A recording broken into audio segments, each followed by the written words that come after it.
Você tem ideia de como os trabalhadores da Petrobras, uma das maiores estatais do país, sobreviveram às perseguições políticas e sociais durante a ditadura militar? Esse é o tema do livro Petrobras e Petroleiros na Ditadura: Trabalho, Repressão e Resistência, que será lançado amanhã na Universidade Federal do Rio de Janeiro.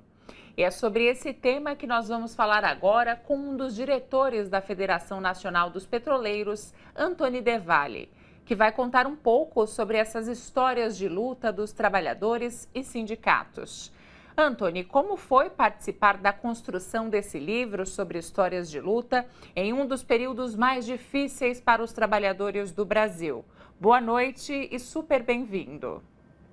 Boa noite, Gerrana. Obrigado aqui pela oportunidade.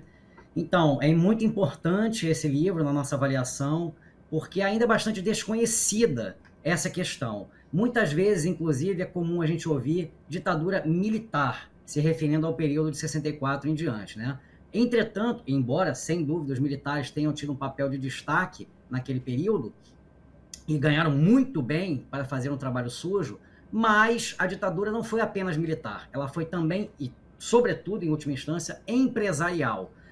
Ela serviu a interesses imperialistas e também a interesses empresariais que estavam conjugados na maior parte das vezes. A Petrobras não foi a única empresa, muito longe disso, e não é exclusividade do Brasil tampouco. Na Argentina, recentemente, teve julgamento de empresários aí que participaram da ditadura também na Argentina, do Videla em diante. Então, aqui, a Petrobras foi uma delas. Tem um filme chamado Cidadão Boylessen, que fala muito bem disso, que fala mais amplo, mas que diz, o filho do Boylessen, que foi um empresário dinamarquês radicado no Brasil, que participou do financiamento à ditadura e do financiamento, inclusive, à tortura no Brasil, o filho dele, diz o seguinte no filme: olha, a Petrobras foi um grande banco para nós. Ele era, na época, presidente do grupo Ultra, o Boylessen. Então, mostrando como que a Petrobras serviu desde a questão mais geral aos interesses da ditadura, como também, e aí pela própria Comissão Nacional da Verdade, foi detectado que a Petrobras ela teve em partes dos seus locais, como na Fabor, na fábrica de borracha, em Duque de Caxias, e também na refinaria Landulfo Alves, na Bahia, centros clandestinos de tortura. Houve muita perseguição a sindicatos, a sindicalistas e a trabalhadores em geral. E como que os sindicatos e os trabalhadores resistiram a essa repressão? Não foi fácil, houve muita dificuldade no início, porque imagine que a ditadura, o golpe de 64, ele teve entre os trabalhadores, principalmente no seu início, porque fala muito do AI-5, mas antes mesmo do AI-5, 64, logo no início, os trabalhadores estiveram entre as principais vítimas, com muita perseguição. Foi só aos poucos que os trabalhadores petroleiros conseguiram se reorganizar para fazer frente tanto a perdas econômicas que havia a ditadura imposto, quanto também lutando contra a própria ditadura.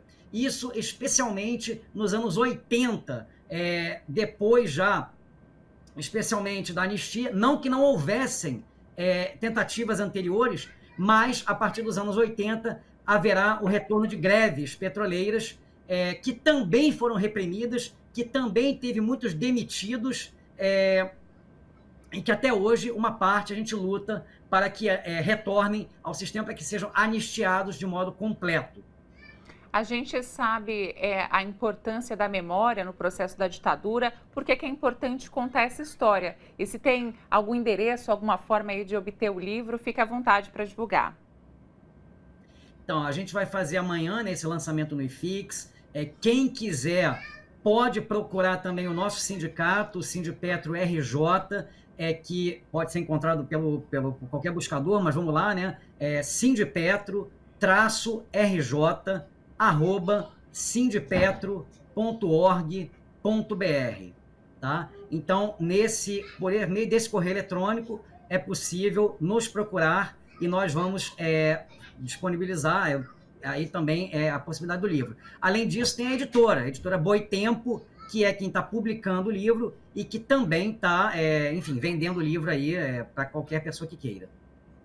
Bom, reforçando aqui, o lançamento do livro é amanhã, dia 21, no Instituto de Filosofia e Ciências Sociais da UFRJ, no centro do Rio de Janeiro, a partir das 5 horas da tarde, como aparece aí na tela. Muito obrigada pela entrevista. Boa noite.